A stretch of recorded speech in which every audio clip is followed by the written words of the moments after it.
आज हम लेकर आए हैं फिजिक्स का पहला चैप्टर जो कि है मोशन। तो भाई हम इस चैप्टर में ये पढ़ेंगे कि भाई बॉडीज़ की जो मोशन होती है उसे कैसे कैलकुलेट करें, और कुछ ऐसे टिपिकल थिंग्स होंगे जो शायद आप भी देखकर उन चीज़ों को सरप्राइज हो जाओ। तो भाई ये चैप्टर कॉन्सेप्ट से भरा पड़ा है और हम इस चैप्टर को एकदम ही कम से कम टाइम में अच्छे से पढ़ेंगे। तो हम इस चैप्टर में मेनली मूविंग बॉडीज के बारे में पढ़ेंगे कि भाई कोई भी बॉडी मूव कितने स्पीड से करेगी और कितनी दूरी जाएगी और उसकी एक्सेलरेशन, इस तरह की चीज़ें होंगी। तो भाई इस चैप्टर का नाम ही है मोशन। तो ये फिजिक्स का पहला चैप्टर है, फिजिक्स का पहला चैप्टर जो कि है मोशन।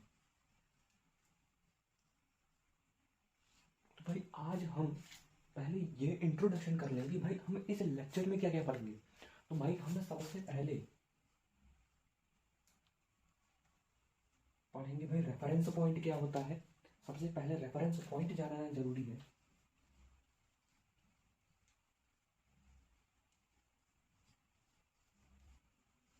उसके बाद से पढ़ेंगे मोशन और रेस्ट क्या होती है, वो हम आगे देखेंगे।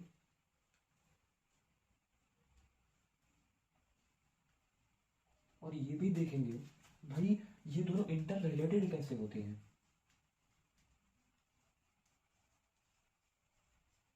और तीसरे नंबर पर देखेंगे भाई ये फिजिकल क्वांटिटीज क्या होती हैं।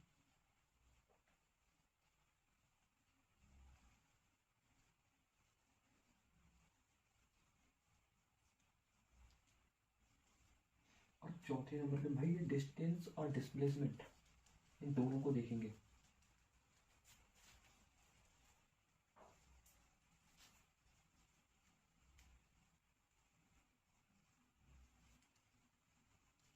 और भाई हम पांचवें नंबर पे आखिरी में कुछ इन सभी को लेकर कुछ न्यूमेरिकल्स करेंगे।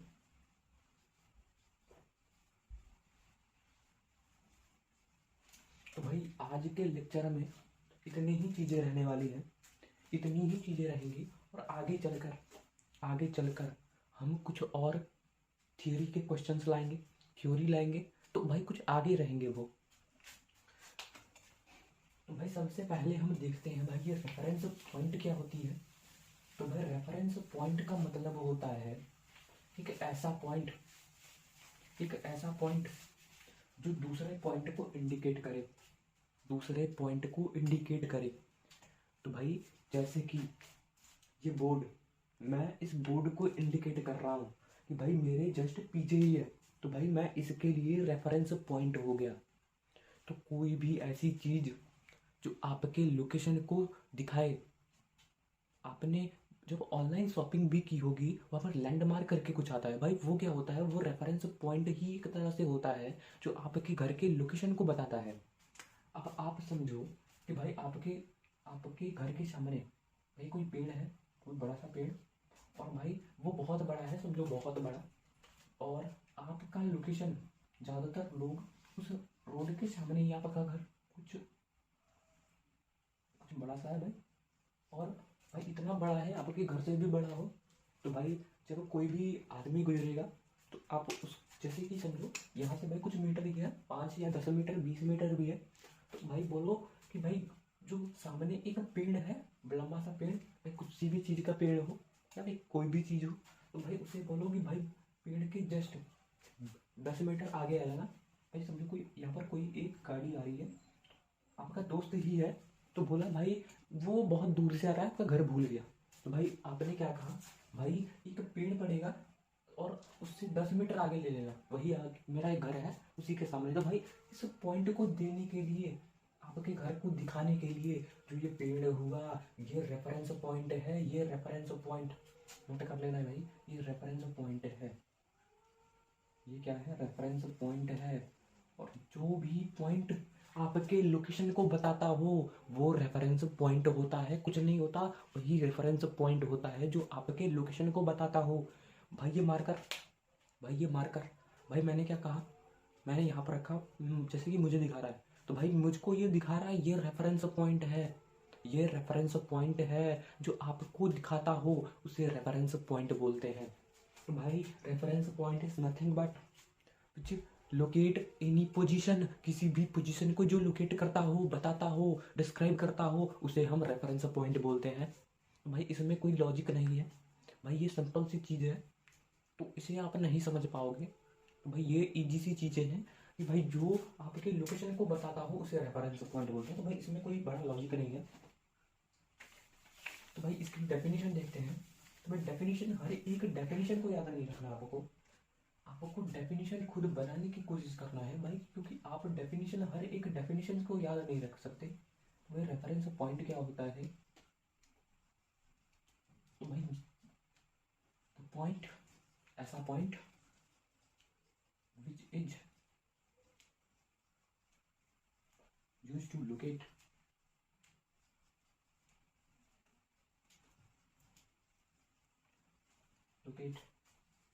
another point, the point of location।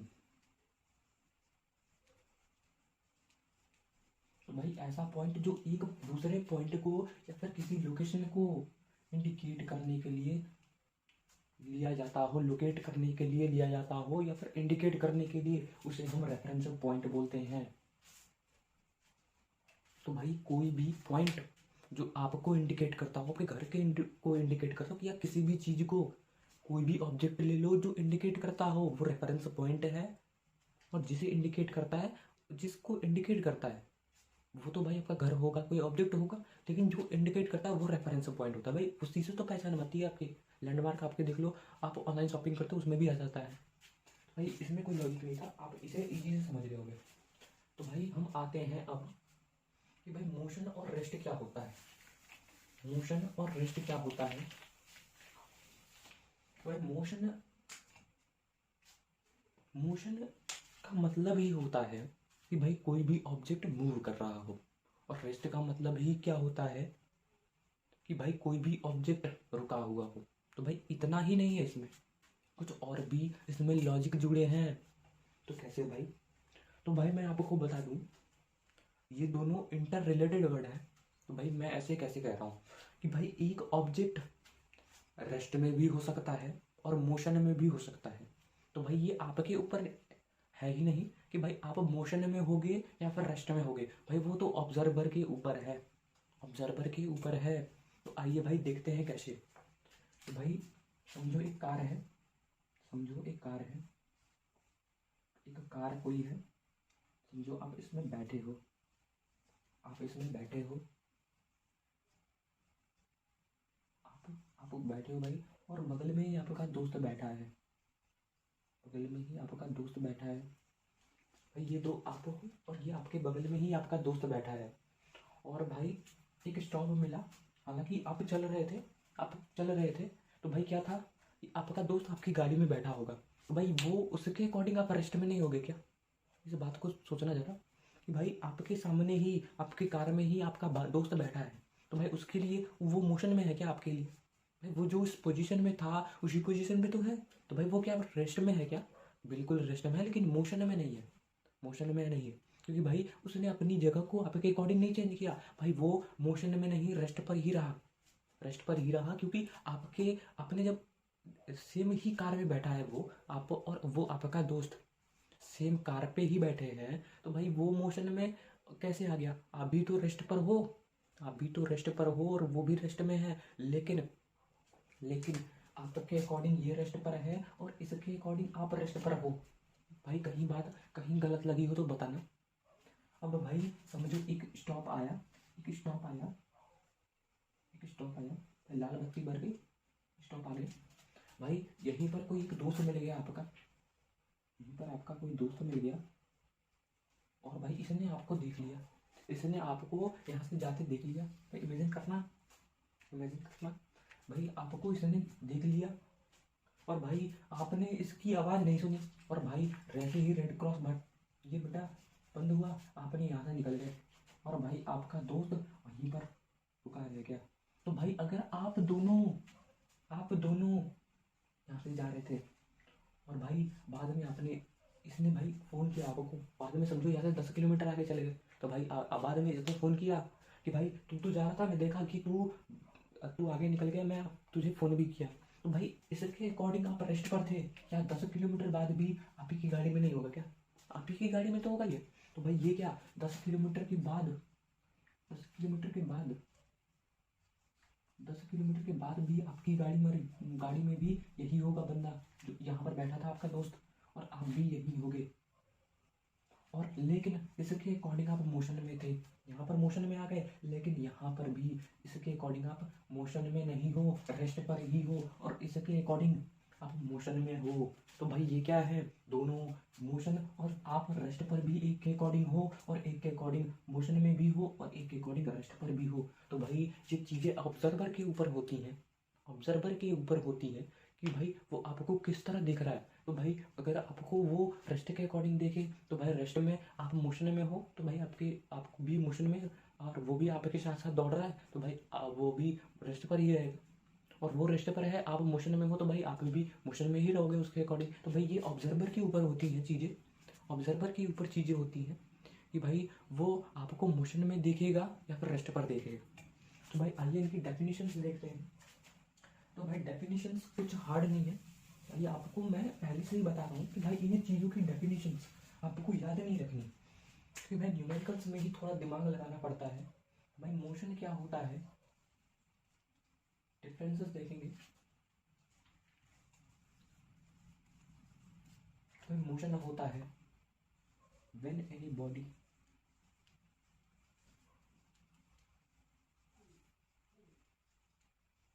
Is in the motion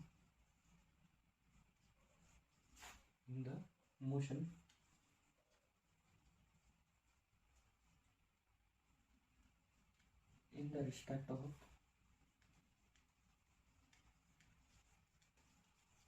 viewer. देखने के अकॉर्डिंग है ना, तो भाई वो दिख रहा है, उसके अकॉर्डिंग आप मोशन में हो, तो वो मोशन कहलाता है। या फिर आप अपनी पॉइंट को, अपनी पोजीशन को चेंज कर रहे हो, changing position.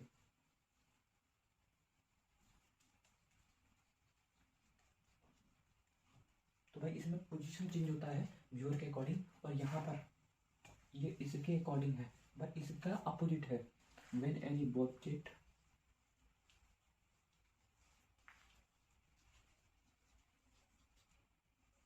Is not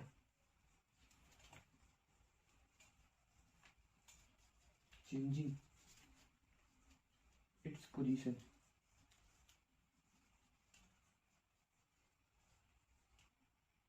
in the respect of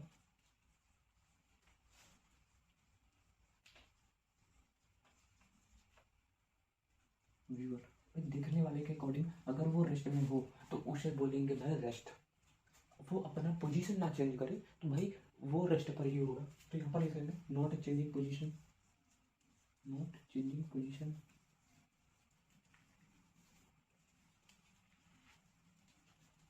तो भाई पोजीशन को चेंज नहीं करेगा, ऑब्जर्वर के अकॉर्डिंग यहाँ पर पोजीशन चेंज करेगा, और यहाँ पर पोजीशन नहीं चेंज करेगा। तो भाई मेन डिफरेंसेस इसमें यही है। और भाई यहाँ पर आप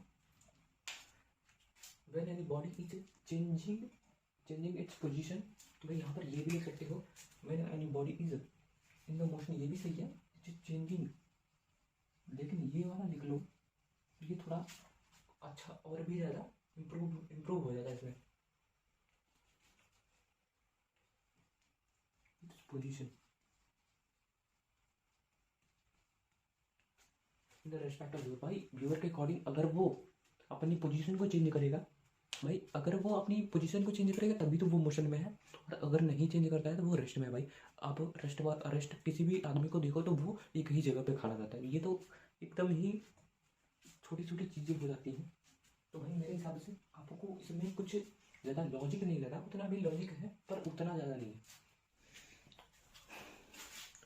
तो भाई ये फिजिकल क्वांटिटीज़ क्या होती हैं, भाई फिजिकल क्वांटिटीज़ आपको जाननी काफ़ी ज़्यादा ज़रूरी है। तो भाई फिजिकल क्वांटिटीज़ एक मेजरमेंट्स होते हैं कि जैसे भाई किसी भी ऑब्जेक्ट की ये प्रॉपर्टीज, जिसे हम उसकी क्वांटिटी को नंबर में नाप सके, नंबर में काउंट कर सके। कि भाई जैसे मैंने आपको कहा, जैसे मैंने आपसे पूछा कि भाई आपका वजन कितना है, तो आप बोलोगे भाई 50, 55, 52, 45।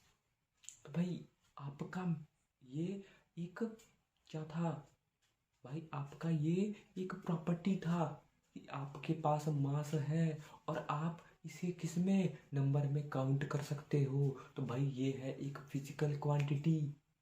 तो भाई किसी भी ऑब्जेक्ट की एक प्रॉपर्टी जिसे हम एक काउंट कर सकते हैं, तो भाई उसे हम कहते हैं फिजिकल क्वांटिटी। तो भाई फिजिकल क्वांटिटीज कई तरह की हैं। तो भाई मैंने लेंथ बोल दिया, मास बोल दिया। भाई मास तो आपका खुद था, मैंने एग्जांपल दिया था। तो भाई फोर्स भी होता है। तो फोर्स आगे की चीज़ें हैं, हालांकि मैं अभी उसे डिस्कस नहीं करूँगा, लेकिन हाँ लेंथ जरूर डिस्कस कर सकता हूँ। कि भाई मैंने कहा भाई आप कितने बड़े हो, आप कितने बड़े हो। तो भाई आप 5 फुट बताओगे, 6 फुट बताओगे, तो भाई ये क्या था, आपकी एक प्रॉपर्टी ही तो थी जिसे आप नंबर में बता रहे हो, नंबर में बता रहे हो, नंबर में डिस्कस कर रहे हो। तो भाई ये होती है फिजिकल क्वांटिटीज। तो किसी भी मैटर की, किसी भी ऑब्जेक्ट की एक प्रॉपर्टी जिसे हम नंबर में काउंट कर सकें।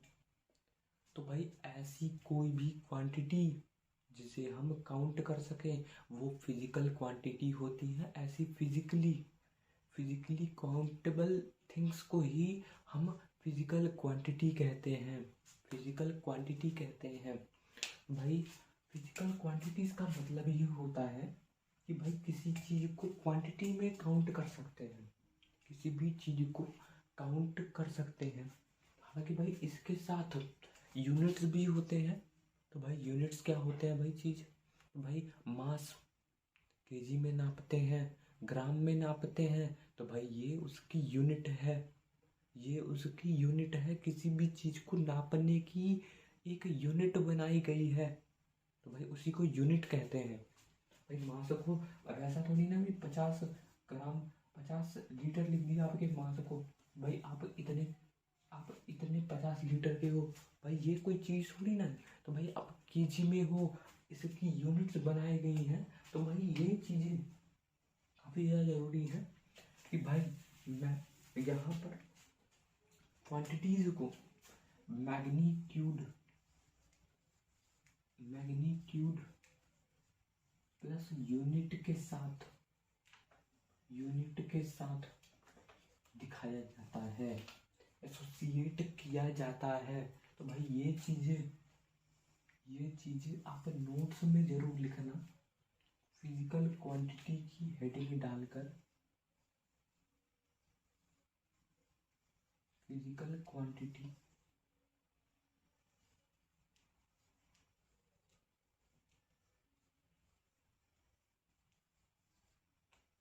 भाई इसमें फिजिकल क्वांटिटी में मैग्नीट्यूड प्लस यूनिट हमेशा लिखा जाता है, हमेशा एसोसिएट किया जाता है, हमेशा दिखाया जाता है। तो भाई फिजिकल क्वांटिटी, भाई ऐसी फिजिकली कोई भी चीज़ें जो की जाती हों, जो होती हों, जैसे कि मास केजी यूनिट है, लेंथ मीटर यूनिट है, सेंटीमीटर यूनिट है। तो भाई ऐसी कोई भी चीज़ें जिसे आप तौल सको, तो भाई उसे कहते हैं फिजिकल क्वांटिटी। जिसे आप गिन के बता सको वो है फिजिकल क्वांटिटी। भाई ऐसी कोई भी क्वांटिटी जिसे आप गिन सको उसे भाई बोलते हैं फिजिकल क्वांटिटी। भाई आप फिजिकल क्वांटिटी से ही समझ में आ रहा है फिजिकली जिसे क्वांटिबल हो, जिसे काउंट किया जा सके। तो भाई ये चीज़ें आपको याद नहीं करना है, आप डेफिनेशन को याद नहीं करना है आपको, आप चीज़ें पर समझा करो। तो भाई हम देखते हैं इसकी डेफिनेशन क्या होती है। तो भाई फिजिकल क्वांटिटी की डेफिनेशन होती है कि भाई ऐसी कोई भी quantity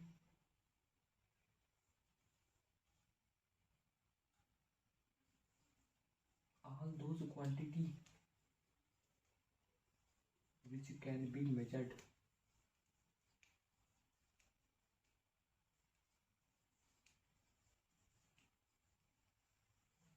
which can be measured,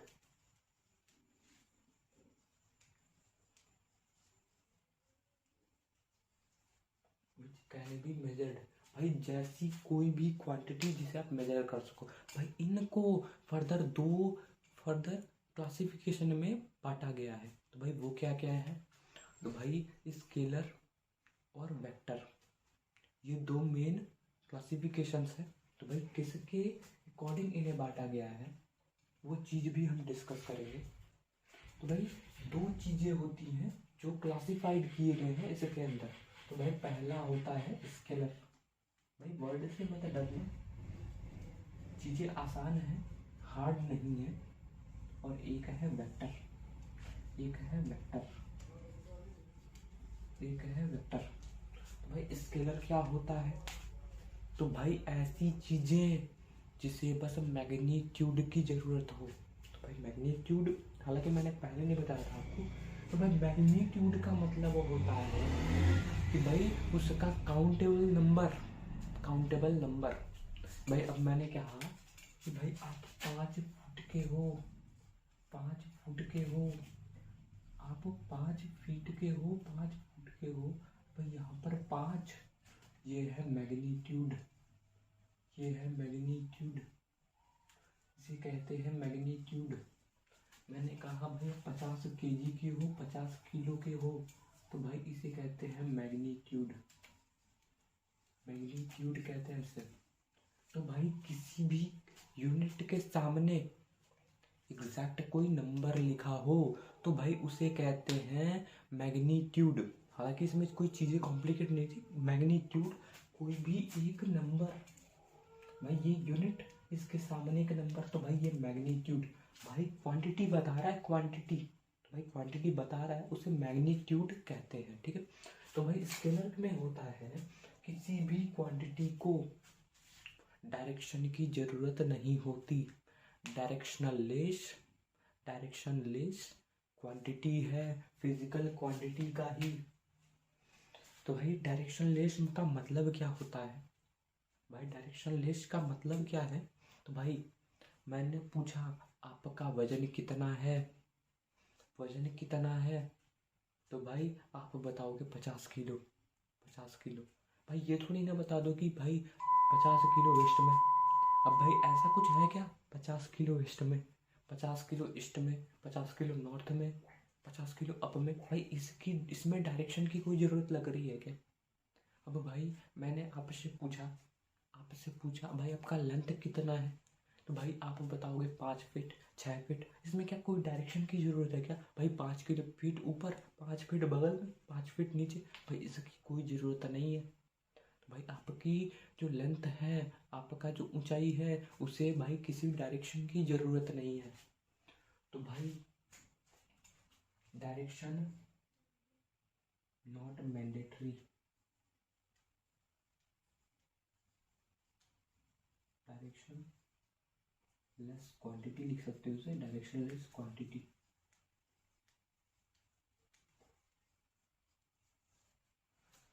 और भाई वेक्टर की बात करें, वेक्टर की बात करें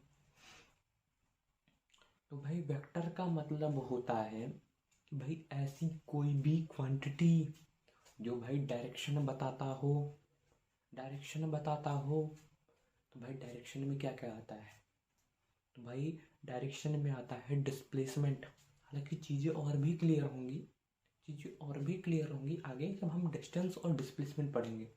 तो भाई वेलोसिटी, फोर्स। हम फोर्स को मैं आपको समझा सकता हूँ कि भाई फोर्स समझो ये एक ऑब्जेक्ट है, ये कोई ऑब्जेक्ट है। अब भाई मैंने इस पर फोर्स लगाया, भाई ये चीज़ें ऊपर उठी या फिर बगल हुई, ये किस पे डिपेंड करता है कि भाई मैं किस डायरेक्शन पे फोर्स लगाऊं, कि ये ऊपर जाए, किस डायरेक्शन पे फोर्स लगाऊं कि ये लेफ्ट साइड में जाए, किस डायरेक्शन से फोर्स लगाऊं ये राइट साइड में जाए। तो भाई यहाँ पर डायरेक्शन आपके मन में डायरेक्ट आया कि भाई ऊपर ले जाना है, ऊपर ले जाना है, कहाँ फोर्स लगाऊं। तो भाई बोलोगे नीचे, ये क्या है भाई, आपने डायरेक्शन बताया एग्जैक्ट एग्जैक्ट। तो भाई यहाँ पर डायरेक्शन की जरूरत होती है, ऐसी कोई भी क्वांटिटी, ऐसी कोई भी क्वांटिटी, तो भाई इसमें डायरेक्शन मैंडेटरी होता है।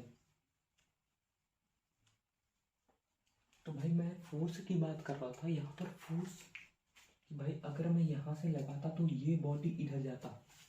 मैं आपको बताता हूँ कैसे। भाई अगर मैं इस ऑब्जेक्ट को इधर करना चाहता हूँ तो भाई किधर फोर्स लगाऊं।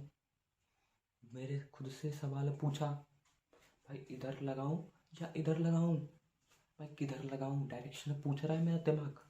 तो भाई ऐसी कोई भी क्वांटिटी जिसमें डायरेक्शन की ज़रूरत हो, तो भाई इसमें डायरेक्शन की ज़रूरत है, भाई इधर लगा तो इधर जाएगा। दिमाग नहीं बोला तो भाई ये है फोर्स, मैंने फोर्स लगाया, फोर्स लगाया। तो भाई ये है ऐसी क्वांटिटी जिसमें डायरेक्शन की ज़रूरत होती है। तो भाई डायरेक्शन मैंडेटरी, मैंडेटरी, भाई डायरेक्शन मैंडेटरी होता है। तो भाई यहाँ पर मैग्नीट्यूड प्लस मैग्नीट्यूड,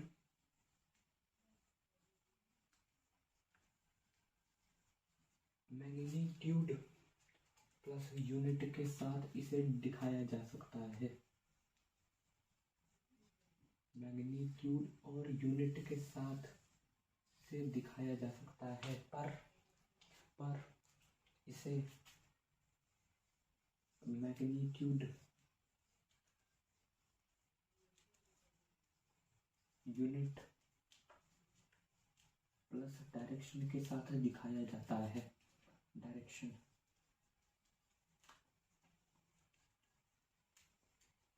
डायरेक्शन के साथ इसे दिखाया जाता है। मैंने आपको भाई पहले ही बताया कि भाई डायरेक्शन की इसे ज़रूरत क्यों है, डायरेक्शन की इसे ज़रूरत क्यों है, मैंने आपको पहले ही समझा दिया भाई फोर्स का एक एग्जांपल देके।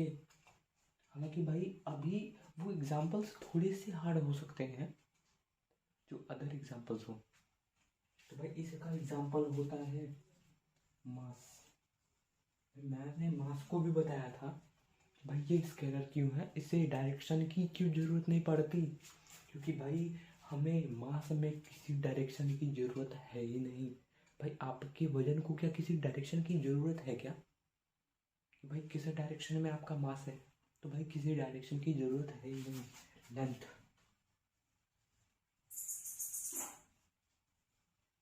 लेंथ है भाई, तो भाई लेंथ है, भाई लेंथ किस डायरेक्शन में जा रहा है इससे कोई मतलब है क्या, बिल्कुल नहीं। भाई एनर्जी,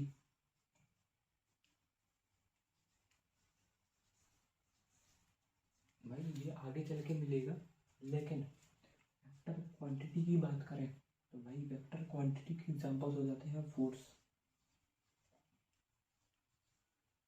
वेलोसिटी,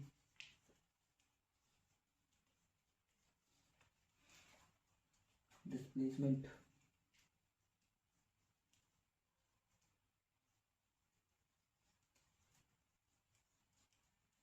और कई सारी चीज़ें हैं जो हम आगे पढ़ेंगे। भाई मोमेंटम भी है, मोमेंटम हालांकि इसमें आता है।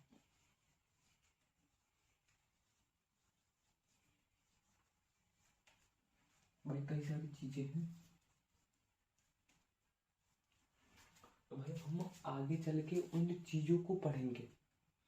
तो भाई अभी के लिए फिजिकल क्वांटिटीज हमारे लिए इतना काफ़ी है। भाई इनके बारे में यही मेन चीज़ें हैं। तो भाई हम आगे देखेंगे कि भाई ये डायरेक्शन और डिस्प्लेसमेंट में अंतर क्या होता है, डायरेक्शन और डिस्प्लेसमेंट में अंतर क्या होता है। हमने भाई फिजिकल क्वांटिटीज को पढ़ लिया है, फिजिकल क्वांटिटीज को पढ़ लिया है।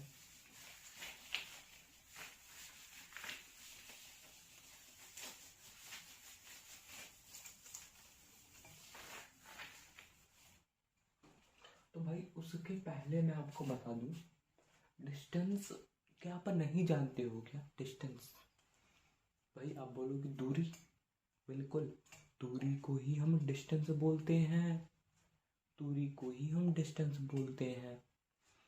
और भाई डिस्प्लेसमेंट एक नया वर्ड है, नया टर्म है, जो डिस्टेंस से ही डेराइव है। तो भाई हम उस वर्ड को निकालेंगे, उस जगह को निकालेंगे कि भाई डिस्टेंस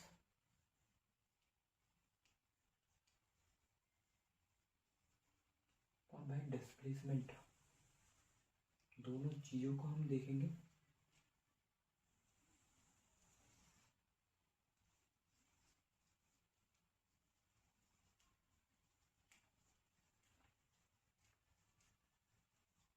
तो भाई मैं आपसे पूछूं कि भाई आप कितना दूर गए, भाई वो आपका डिस्टेंस है, पर डिस्प्लेसमेंट क्या होता है? तो भाई ये हम पूछेंगे। मेरे हिसाब से आपको डिस्टेंस में कोई दिक्कत नहीं होगा, आप चीज़ें और भी मेरे एक्सप्लेनेशन से अच्छे से समझ रहे हो कि भाई डिस्टेंस ये क्लास 2, 3, 4 से ही चला आ रहा है। तो भाई डिस्टेंस में कोई आपको दिक्कत नहीं होगा। तो भाई डिस्टेंस एक बार मैं बता भी देता हूँ। भाई समझो आप किसी जगह से स्टार्ट किए, भाई समझो दिल्ली से आपने एक फ्लाइट स्टार्ट की या फिर कोई जर्नी स्टार्ट की, और भाई आपको जाना था लखनऊ, लखनऊ जाना था, फिर मुंबई जाना था। तो भाई आपने मुंबई जाने के लिए कोई अनेकों रास्ते होंगे, तो भाई एक लंबा रास्ता आपने चुन लिया, एक लंबा रास्ता आपने चुन लिया, आपने एक लंबा रास्ता चुन लिया। तो भाई आप समझो यहाँ पर मुंबई था, और भाई आप यहाँ पर आकर पहुँच गए। भाई इतना लंबा रास्ता, भाई इतना लंबा रास्ता, और भाई पहुँचने में बहुत ज़्यादा टाइम, भाई इतना लंबा रास्ता, इतना लंबा रास्ता, भाई ये होता है डिस्टेंस। ये लंबा रास्ता, एक्चुअल पाथ, डिस्टेंस आपने ट्रेवल किया, इसे कहते हैं डिस्टेंस। लेकिन भाई जो आपने इन दोनों के बीच का सबसे शॉर्टेस्ट डिस्टेंस है, सबसे छोटा डिस्टेंस है, उसे कहते हैं डिस्प्लेसमेंट। तो भाई डिस्प्लेसमेंट कैसे निकलेगा? एक चीज़ बताना, किसी भी दो पॉइंट्स के बीच में सबसे शॉर्टेस्ट डिस्टेंस कब बनेगा? क्या भाई हम एक ट्रायंगल बना दे तब बनेगा, या फिर क्वाड्रिलेटरल बना दे तो बनेगा, या फिर दो पॉइंट्स के बीच में दोनों को जोड़ दे तब बनेगा? तो भाई वीडियो को पॉज करके एक बार सोचने की कोशिश करना, भाई दो पॉइंट्स के बीच में कितने लाइंस बनते हैं, कितने लाइंस बनते हैं? तो भाई आपका जवाब होगा एक। तो भाई इन्हीं लाइन को ज्वाइन करने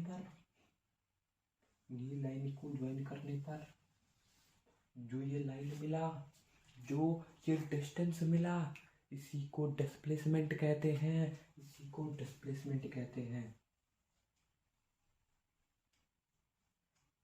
इसी को डिस्प्लेसमेंट कहते हैं। क्या हम इसे डिस्टेंस नहीं बोल सकते क्या? क्या हम डिस्प्लेसमेंट को यहाँ पर डिस्टेंस नहीं बोल सकते क्या? भाई बोल सकते हो, लेकिन डिस्टेंस को डिस्प्लेसमेंट नहीं बोल सकते। भाई ये कैसे? तो भाई क्या आप डिस्प्लेसमेंट का मतलब होता है एक जगह से आप कितनी जल्दी जा सकते हो। भाई एक जगह से आप दूसरी जगह कितनी जल्दी जा सकते हो, या फिर आप एक सीधी डायरेक्शन में उस पॉइंट की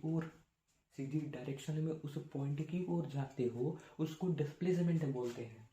तो भाई यहाँ पर डिस्प्लेसमेंट हो रही है क्या? कि यहाँ पर ये डिस्प्लेसमेंट हो रही है क्या? और भाई डायरेक्शन का मतलब होता है आप किस पाथ पर ट्रेवल कर रहे हो, किस पाथ पर चल रहे हो, उसे डिस्टेंस बोलते हैं। तो भाई डिस्टेंस तो कई चीज़ें हो सकती है, यहाँ पर ये भी हो सकता है, भाई यहाँ से मैं एक और रास्ता पकड़ सकता था, यहाँ पर एक और रास्ता पकड़ सकता था, यहाँ से आ सकता था। तो भाई डिस्टेंस का अनेक हो सकते हैं, लेकिन डिस्प्लेसमेंट यहीं पर बनेगा। डिस्प्लेसमेंट फिक्स है भाई, डिस्टेंस फिक्स नहीं है, एक डायरेक्शन में नहीं है, और ये एक डायरेक्शन की ओर है, डायरेक्शन की ओर है। तो भाई मैं डिस्टेंस, भाई डिस्टेंस यहाँ पर आप देख सकते हो कि भाई डिस्टेंस अनेकों है, पर डिस्प्लेसमेंट एक ही है, क्योंकि पॉइंट ये दो ही बन रहे हैं। और आपको पता होगा कि किसी भी दो पॉइंट्स के बीच में एक ही डिस्प्लेसमेंट बनता है। यूनिक है ये, यूनिक है ये। और यही डिस्टेंस अनेकों बन सकते हैं भाई, अनेकों बन सकते हैं। यहाँ से यहाँ जोड़ दो, यहाँ से यहाँ ले आओ तो भी बन सकता है। तो भाई डिस्टेंस, ये डिस्प्लेसमेंट, तो भाई ये है डिस्टेंस, ये है डिस्टेंस, ये है डिस्प्लेसमेंट। और भाई यहाँ पर एक और चीज़ मैं आपको कंफर्म कर देता हूँ कि भाई ये वेक्टर क्वांटिटी क्यों है। तो भाई वेक्टर इसलिए है कि यहाँ पर इसने अपनी डायरेक्शन बदली है क्या, इसने अपनी डायरेक्शन बदली है क्या, इसने अपनी डायरेक्शन बदली है क्या? आपका आंसर होगा नहीं, ये सीधा अपनी डायरेक्शन की ओर गया, अपने टारगेट की ओर गया। तो भाई ये अपनी डायरेक्शन को नहीं बदल रहा, और वही डिस्टेंस, भाई यहाँ से इसकी डायरेक्शन ये, यहाँ से ये, यहाँ से ये। भाई टेंजेंट खींचने पर, भाई टेंजेंट क्या होता है, तो भाई किसी भी सर्कुलर पाथ पे या फिर कर्व्ड पाथ पर एक ऐसा लाइन जो एक पॉइंट पर इसे इंटरसेक्ट करे, तो भाई इसे टेंजेंट बोलते हैं, इसे टेंजेंट बोलते हैं। एक पॉइंट पर, एक किसी पॉइंट पर एक सर्कुलर पाथ पे ये लाइन इसे इसे कट करे, तो भाई इसे टेंजेंट बोलते हैं। और किसी भी पाथ का, किसी भी कर्व्ड या सर्कुलर पाथ के जब कोई ऑब्जेक्ट ट्रेवल कर रहा हो तो उसकी डायरेक्शन इसी तरह निकाली जाती है, उसका डायरेक्शन इसी तरह निकाला जाता है। तो भाई यहाँ पर इसका डायरेक्शन ये हो जाता है, ये हो जाता है, ये हो जाता है। तो भाई यहाँ पर आपको डिफरेंसेस इसके बीच में समझ में आने लगे होंगे। तो भाई यहाँ पर हम डिस्टेंस और डिस्प्लेसमेंट के बीच का फर्क देखेंगे। तो भाई यहाँ पर आपको डायरेक्शन मैंडेटरी लिखना, डायरेक्शन मैंडेटरी होता है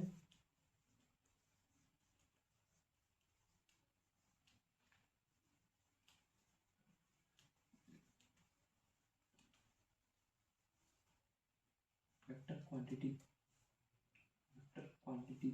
ब्रैकेट में लिख ले रहा हूँ, vector quantity direction not mandatory, direction इसमें मैंडेटरी नहीं होता है। मैंने आपको बताया था, क्योंकि ये डायरेक्शन डिस्टेंस में आप किसी भी डायरेक्शन में ट्रेवल कर सकते हो, ये एक्चुअल पाथ होता है।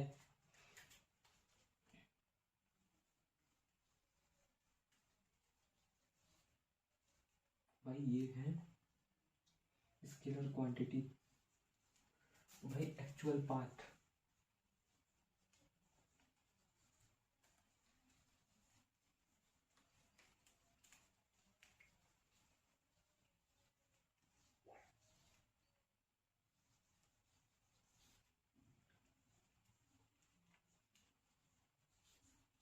किसी भी ऑब्जेक्ट के द्वारा चला गया एक्चुअल पाथ ही डिस्टेंस कहलाता है। वहीं डिस्प्लेसमेंट का होता है शॉर्टेस्ट डिस्टेंस।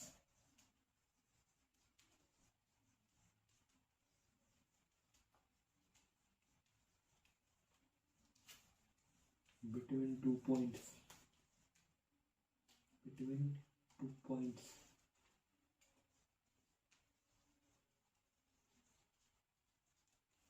भाई ये से किसी भी डिस्टेंस के बीच में सबसे शॉर्टेस्ट डिस्टेंस को दिखाता है, शॉर्टेस्ट डिस्टेंस को दिखाता है।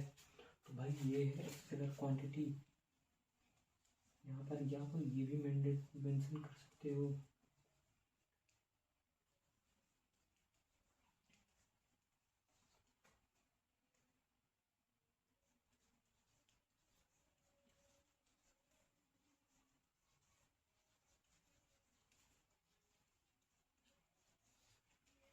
भाई ये है स्केलर क्वांटिटी और ये है वेक्टर क्वांटिटी।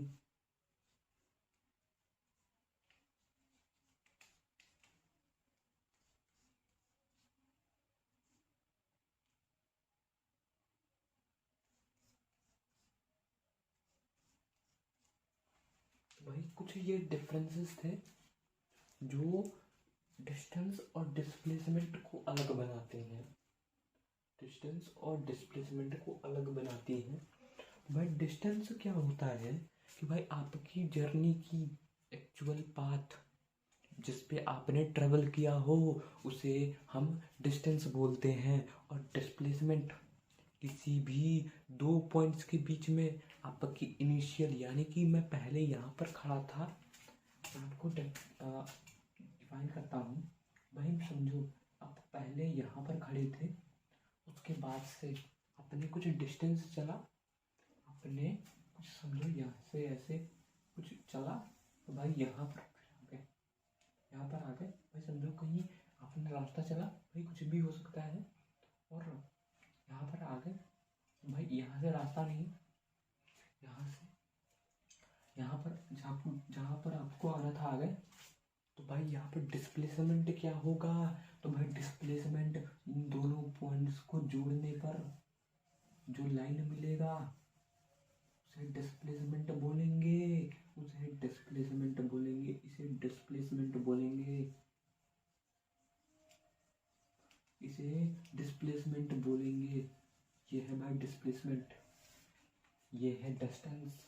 मैं आपको डिफरेंस, इन दोनों के बीच का डिफरेंस एकदम ही दिख रहा होगा, दिख रहा होगा कि भाई डिस्टेंस और डिस्प्लेसमेंट में क्या डिफरेंस होता है। तो भाई चीज़ें आपको मेरे हिसाब से समझ में आ गई होंगी। तो भाई ज़्यादा चीज़ें हमें न्यूमेरिकल्स पे ज़्यादा फोकस करना है, इस पे भी फोकस करना है, पर न्यूमेरिकल्स पे ज़्यादा फोकस करना है। तो भाई कुछ कॉन्सेप्चुअल क्वेश्चंस भी मैं लेके आया हूँ, कॉन्सेप्चुअल क्वेश्चंस भी मैं लेके आया हूँ। तो भाई हम डिस्कस करेंगे हम।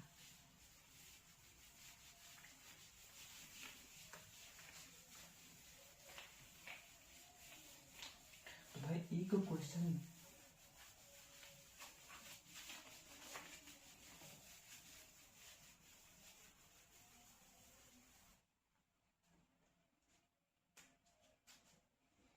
ये भाई हम यहाँ पर MCQ मार्क करेक्ट ऑप्शन का क्वेश्चन लेके आए हैं कि भाई which one of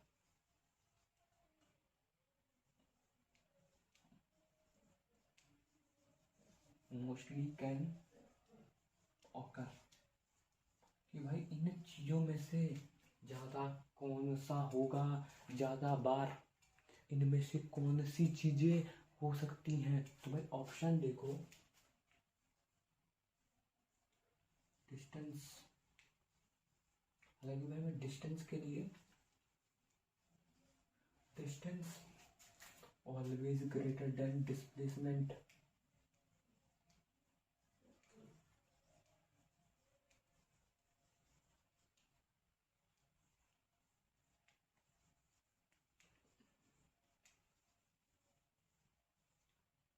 distance never greater than displacement.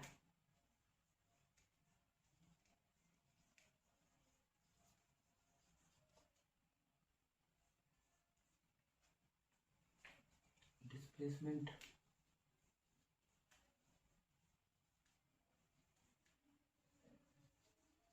Always greater than distance.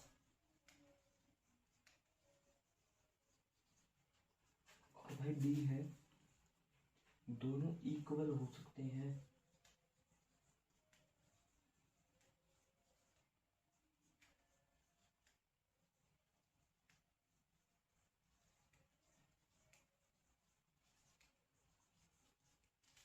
तो भाई इन चारों केसेस को हम एकदम ही अच्छे से देखेंगे तो भाई डिस्टेंस डिस्प्लेसमेंट से कब बड़ा होगा? तो भाई कभी भी ऑब्जेक्ट एक एक स्ट्रेट लाइन में मोशन ना करे, क्योंकि भाई अगर हमने देखा कि भाई अगर वो स्ट्रेट लाइन में मोशन ना करे तो भाई इसकी ये डिस्टेंस होगी, इसका ये डिस्टेंस होगा, ये डिस्प्लेसमेंट होगा, इसका ये डिस्टेंस होगा। और यहाँ से एक पॉइंट से अगर बी पॉइंट जाए तो भाई इस तरह जाएगा, या फिर किसी भी तरह जाए, यहाँ इस तरह जाए तो भाई यहाँ से इस पॉइंट का डिस्टेंस डिस्प्लेसमेंट से हमेशा बड़ा होगा, बिल्कुल। तो भाई डिस्प्लेसमेंट डिस्टेंस से इस केस में बड़ा होगा, डिस्टेंस इस केस में डिस्टेंस डिस्प्लेसमेंट से बड़ा होगा। कि भाई जब स्ट्रेट लाइन में कोई ऑब्जेक्ट मूव ना करे तो भाई अगर स्ट्रेट लाइन में मूव करेगा तो क्या होगा? तो भाई आगे देखेंगे, distance always not equal to displacement. तो भाई ये केस भी हो सकता है। तो भाई डिस्टेंस हमेशा अनइक्वल नहीं होता, कुछ केस में इक्वल हो सकता है। तो भाई ये आपको प्रूव करने पे, इसको प्रूव करने पे ये भी प्रूव हो जाएगा। तो भाई अगर कोई ऑब्जेक्ट, समझते हैं कि भाई कोई ऑब्जेक्ट एक स्ट्रेट लाइन में मूव कर रहा है, तो भाई मैं ऐसे चला कि भाई मैं एकदम ही स्ट्रेट लाइन में मूव कर रहा हूँ, तो भाई क्या मेरी डिस्टेंस वही नहीं होगी क्या? भाई मैं यहाँ से एक स्ट्रेट लाइन में मूव करा तो भाई यहाँ तक गया, तो क्या भाई मेरी ये डिस्टेंस नहीं होगी क्या? तो भाई डिस्टेंस यहाँ पर ए टू बी डिस्टेंस और डिस्प्लेसमेंट बराबर होंगे, क्योंकि ये स्ट्रेट लाइन में मूव कर रहा है ऑब्जेक्ट, यहाँ पर ऑब्जेक्ट स्ट्रेट लाइन में मूव कर रहा है। तो भाई इसके लिए डिस्प्लेसमेंट और डिस्टेंस यही होगा पाथ। तो भाई ये केस इस केस को कैंसल आउट कर देता है, ये केस को कैंसल आउट कर देता है। और भाई distance is always, distance can be equal to displacement. तो भाई ये चीज़ें हो सकती हैं इस केस में, दूसरे केस में ये चीज़ें हो सकती हैं। तो पहले केस के अकॉर्डिंग ये ऑकर हो सकता है। और भाई हमने पहले और चौथे को देख लिया कि भाई चीज़ें कैसे पहली और चौथी कैसे ऑकर हो सकती हैं। अब देखेंगे भाई तीसरा कैसे ऑकर होगा, तीसरा कैसे हो सकता है। तो भाई डिस्प्लेसमेंट ग्रेटर देन डिस्टेंस, तो भाई ये पॉसिबल ही नहीं है, ये पॉसिबल ही नहीं है। भाई आप स्ट्रेट लाइन में मोशन देख लो तो भाई तो भी इक्वल हो रहा था डिस्टेंस के, अच्छा एक चीज़ बताना, मैं कि स्ट्रेट लाइन में मूव करूं तो मेरे लिए डिस्टेंस डिस्प्लेसमेंट के बराबर होगा, डिस्टेंस डिस्प्लेसमेंट के बराबर होगा। तो भाई डिस्टेंस से बड़ा कब हुआ? डिस्टेंस से बड़ा होगा ही नहीं, असल में डिस्टेंस से बड़ा डिस्प्लेसमेंट कभी होगा ही नहीं। तो भाई ये भी गलत है, तो ये भी भाई गलत है। तो भाई चीज़ें आपको समझ में आ रही होंगी। तो भाई ये एक अच्छा क्वेश्चन था जो हम लेकर आए थे। तो भाई एक और क्वेश्चन ये है कि भाई अगर